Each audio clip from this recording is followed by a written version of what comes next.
তখন আমরা ছিলাম, আমি আমাদের রাশিদুল স্যার ছিলেন, আশা ম্যাম, তারপর লাকি ম্যাম ছিলেন, ওনাকে আমরা সবাই মিলে বললাম যে আমরা এমন একটা ইভেন্ট করতে যাচ্ছি যেটা এই কিশোরগঞ্জে ইতিপূর্বে আর কখনো হয়নি। উনি শোনার পর পরই উনি একবারও অন্য কিছু না ভেবে বলেছে আপনারা করেন, আমি আছি।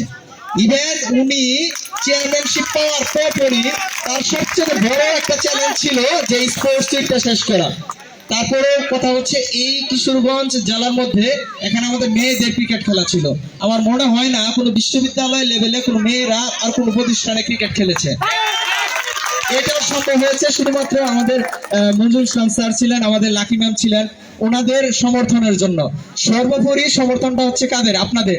আপনারা যদি কোঅপারেট না করতেন তাহলে কোনোভাবেই এই স্পোর্টস উইক সফল হতো না। এই যে আমি আমার সামনে দেখতে পাচ্ছি সবাই, আমার মনে হচ্ছে ম্যাক্সিমামই হচ্ছে আমার ল ডিপার্টমেন্টের স্টুডেন্ট। ল ডিপার্টমেন্টের স্টুডেন্ট হচ্ছে, গ্রামে এত স্টুডেন্ট হয়নি। এটা শুধুমাত্র হয়েছে আমার কাছে মনে হচ্ছে স্পোর্টস মিউচুয়াল বন্ডিংটা তৈরি হয়েছে। আরেকটা কথা আমাদের মনিরুল ইসলাম স্যার বলে গিয়েছিলেন, মনিরুল ইসলাম স্যার, যে আমরা হচ্ছে পায়োনার, স্পোর্টস উইকের পায়োনার। দেখেন আমরা কিশোরগঞ্জ সিটিতে এই স্পোর্টস উইকটা চালু করার পরে আমাদের অন্য বিভাগগুলো স্পোর্টস উইক তারাও শুরু করেছে, অন্য বিভাগগুলো শুরু করবে। ধীরে ধীরে দেখবেন বিভিন্ন কলেজ, বিভিন্ন বিশ্ববিদ্যালয় তারা যত কিছু করে দিন শেষে বলতে হবে যে পায়োনার কারা। পায়োনার হচ্ছে ল ডিপার্টমেন্ট, ইউনিভার্সিটি বাংলাদেশ। এই সমগ্র কাজের কোঅপারেশন পিছনে যিনি আমাদের মাস্টার মাইন্ডই বলছি আমি, তিনি হচ্ছেন আমাদের মঞ্জুর ইসলাম স্যার।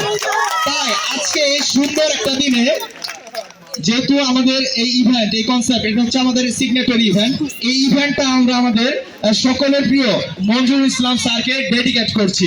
স্পোর্টস উইক আমাদের ফার্স্ট সেশন, এই ফার্স্ট সেশনটা আমাদের সকলের প্রিয় স্যার মঞ্জুর ইসলাম স্যারকে ডেডিকেট করছি। সবাই জোরে করে তালি।